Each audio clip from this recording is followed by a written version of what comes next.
Hello, my beautiful people, and welcome again to the second season of my podcast. And I am so glad to be here, and I am glad to be back at this. Thank you so much to everyone who supported me in season one. It was such an amazing episode, an amazing season. If you haven't listened to it, you should definitely go take a listen now. And I'm glad to have you here. So, what do we have in store for season two? And season two is going to be a little bit different from season one. I think season one was a lot about looking back, and season two is a lot about looking in the present. Who am I, and what does it mean to be me in this present? As I share my journey of what it means to be me in this very moment, I hope that you get inspiration and that you get excited and that it just becomes something that you learn from. And as always, I'm excited and eager to hear your comments, your feedback, even your criticisms. Let me know what you think. And as always, don't forget to subscribe and to like, and definitely, please share. So I am so excited to share this aspects of myself. So when I was thinking about who am I and what do I stand for in the present, I think this is something that came to the top of my head, and I was like, I am this. This is something I am. And if you know me personally, you most probably know what that is. And if you don't, you're about to find out. I am a feminist. Whoa, I said it. I am a feminist. And no, I don't think it's anything fancy. I don't even think it's anything controversial, technically, because I stand with what Chimamanda said in her speech, We Should All Be Feminists, where she says a feminist is a person who believes in the social, political, and economic equality of the sexes. And I think that's all there is to it. I feel like at this point, I should actually be able to say, okay, I'm done now. That's all that means. I am a feminist and this is it. But the truth is, so often in my life, it hasn't been it. It has always been the starting point of argument, of judgment, of self-crucifixion, of self-questioning, self-doubt, self-reflection. Sometimes it's been a thing of pride. Sometimes it's been a badge of honor or rebellion. And I haven't always been able to explain what feminism is to me. So to give you a background on why feminism is important to me, or how I became a feminist, is basically I was born, and when I was born, I had a vagina. And ladies and gentlemen, in that moment, I became a feminist. Because in that moment, I knew, and I grew up knowing, that there was nothing less than or better than about me to a guy because I was a woman. We were just equal. We were just people. I truly believe that we should be judged by the content of their character. And if I'm being honest, some days I just think we should also be judged by our results. Like at the end of the day, what are your deliverables? Okay. Sometimes I do think we do need to make that. But in the end, I don't think that my vagina or lack of a penis is something that I ever thought or felt was something that should exclude me from moments or should encourage certain people from moments. But that is how I became a feminist. I became a feminist because I was born. And if I am going to echo Maya Angelou when she says I am a feminist, I've been a female for a very long time. Now, it would be stupid of me to not be on my own side. So for me, being a feminist is not a matter of choice. It is just a matter of, well, it's just a matter of what it is, because if I say I'm not a feminist, then I'm saying that I believe that I'm less than on virtue of because I have a vagina, which just sounds silly to me. So yes, I know. Okay, look, I know. Most people are tired of hearing this. Let's actually talk about that. I have a lot of guy friends who are actually feminists. They just have very different views, or get frustrated, or feel like feminism is anti-man or man-hating. And the truth of the matter is, sometimes it is. Yeah, look, I said it. Sometimes it is. Sometimes it is man-hating. I always say that I am on days an angry feminist, a pissed off, ready to burn the earth feminist. Why? Do you know there was a UN study that showed that the most dangerous place for a woman is in her home? Now let that sink in. In her home.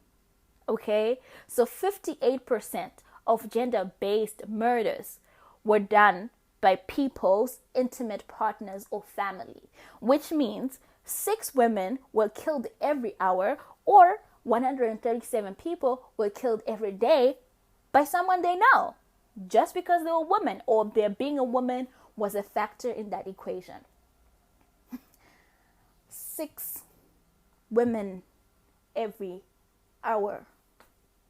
If this podcast turns out to be half an hour long, that means in the 30 minutes you have been listening to this podcast, 3 women have been killed by their intimate partners or family because they're women.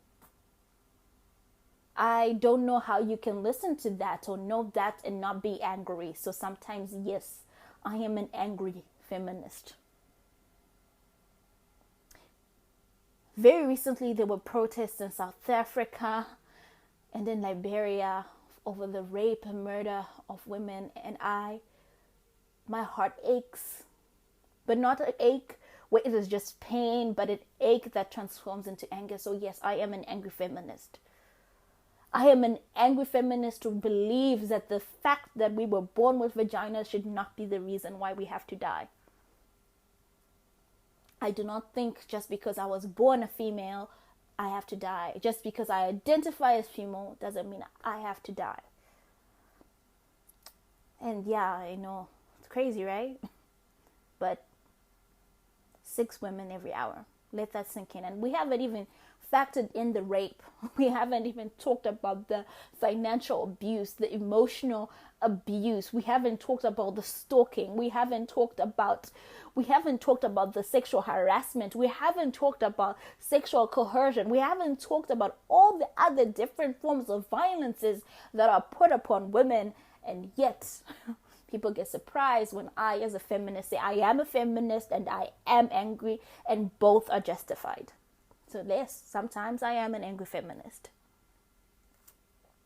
Some days I am a frustrated feminist. Oh my gosh, I feel like I am so frustrated because it feels like for all the information, for all the growing that we are doing, sometimes it feels like change is refusing to come.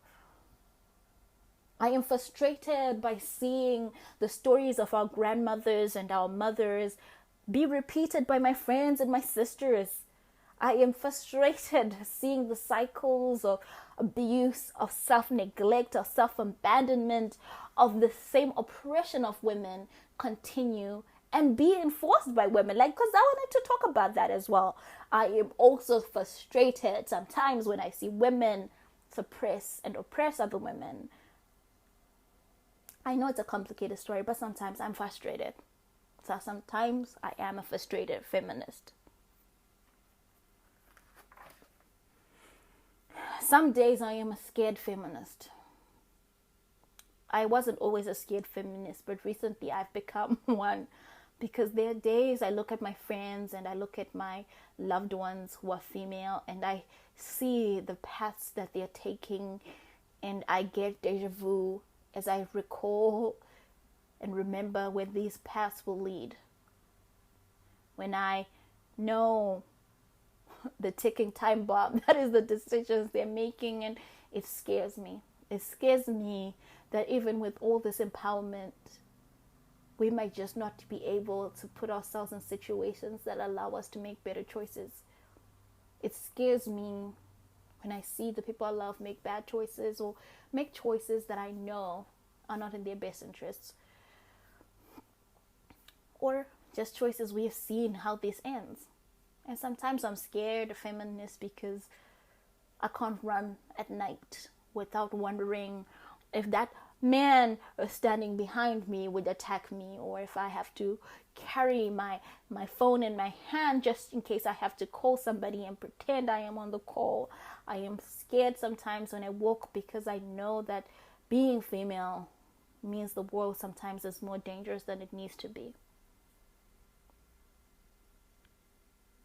Sometimes I'm a failed feminist. Most days I am a failed feminist because I have been failed by a system that forces me to be in a situation where I can't get justice. Where is the justice for all the women, for the Breonna Taylors, for the all these different women who just don't get justice in a system that doesn't give them. So I am failed by the system, often failed by my own society and my own communities, often, because sometimes that's just how it is. I always think about Winnie Mandela, where a woman with ambition led, but when we had gotten tired of using her body and her heart and her emotions as the blood that pumped a revolution and inspired a revolution, when we got tired of that, we threw her to the side and we ignored her in the sidelines of history because she was a woman. And sometimes I wonder if that's going to be my story too, where I change the world only to be negated because what is between my legs somehow just was not what history preferred. I am an African feminist, and I think this is such an important conversation to have. Who I am culturally impacts a lot of how I view feminism. Because when I was growing up, there were so many beautiful and dynamic people around that we were interested in, and great women. And we were looking at these women and we saw them lead. We saw them maneuver things, just different dynamics. Did they lead like men? No. Did they always lead in men's spheres? No. Was this always all-powered? No. But it was powerful women who inhabited both their femininity and their power whilst running families and organizations and did great things. So that changes how I think feminism should always be. And this kind of leads into sometimes I feel like sometimes to translate that into a Western context, there are days I am a conservative feminist in the sense of there are some things about traditional feminine roles or feminine desires and feminine manifestations that I find to be sacred. The joys of motherhood, even sometimes the joys of marriage. Sometimes those things feel like they're supposed to be at odds, but for me they're not. They just are.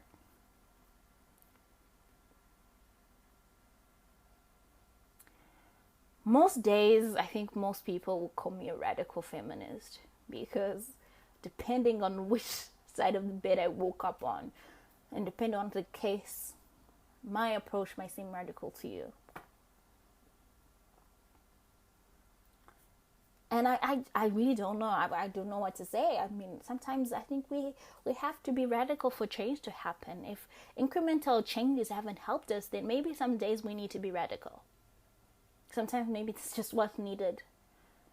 And sometimes maybe it's the radicalness comes from a place of frustration, of longing, of desire. And that too is valid. But most days I'm just an evolving feminist. As I begin to understand and to grow in my own being and in my own identity, I begin to find new layers, new dynamics of who and what I am. And that begins to be represented in my feminist journey. Now, a lot of people have this thing where they hear something they like. Maybe you're even hearing this podcast and you're like, yes, I need to let this person know. Or please, I am not representative of anybody else but me. Just because this is what it means to be feminist and these are the nuances of what feminism manifests like for me does not mean that is your journey. That doesn't even mean that is any woman's journey. And that doesn't even mean it has to be a journey that you enforce on anybody else.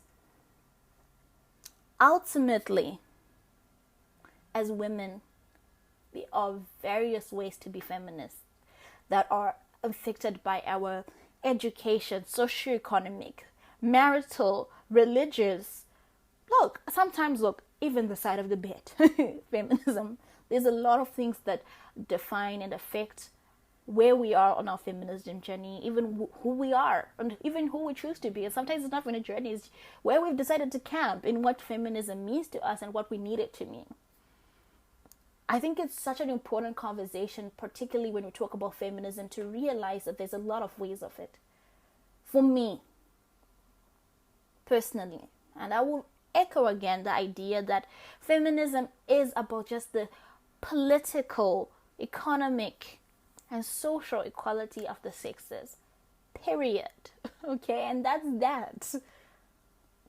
It means to me that every woman's choices, life choices, should be respected and honored and not torn down on the basis of she's a woman.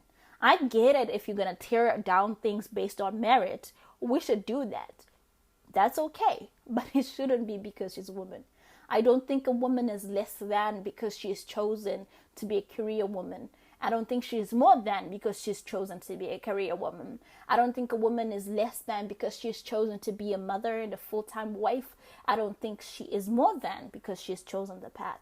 I don't think a woman should be anything or dictated anything on the basis of that she's woman, but we should actually just value her life choices. And if we're going to judge, let's judge them on merit. Let's judge them on things that are objective other than the fact that she's woman. Let her loudness or her quietness not always be categorized based by her gender, but rather always be by the merit of the case. Oh, why should we even judge at all? You know, to be honest with you, sometimes I feel like being woman for me has felt like being in this journey where I walk in the room and I have to justify my existence. I feel like I'm a firstborn child in an African family. I felt like I was born and I had to make it count. I had to make it okay that I was not a boy, that I was a woman. I feel like I've always had to work harder, prove myself worthy of being born first. Like, as if, I don't know, look, maybe in the heavens I had a choice and evidently I can see that I was a leader since birth, but we don't know that. For me, I feel like once we begin to let women be who they are, we give them permission and we grant ourselves a world in which women can come to the table free of some of these unnecessary shackles and add more value. I know people are scared of things, but to be honest with you, there are about, 7 billion people in the world. Let's just say 3.5 of those are women. They're going to be different kinds of women who believe and stand on different kinds of things. So no, just because some women want to work does not mean all women want to work. Just because some women want to stay at home doesn't mean all women want to stay at home. Just because some women want to do this doesn't mean, because there is no one woman. We are all individuals and deserve to feel safe in our own homes, to feel respected for our choices and valued for who we are, and not deemed less than and second-class citizens simply because we were born female. See, I feel like I could talk about this and keep going because evidently this is something that means a lot to me. But the reason I wanted to talk about it today is simply because I think it is important. As we go into this world, as we go and we begin to meet women and men, let's us treat each other with the same equality and become aware of the points and the times in which we are not helping each other be equal. So I hope after listening to this, you know me a little bit better. And I hope that you get inspired to be happy and full of joy. I pray and I hope that the rest of your week is filled with lots of love, passion, adventure, and equality. See you next week, beautiful people.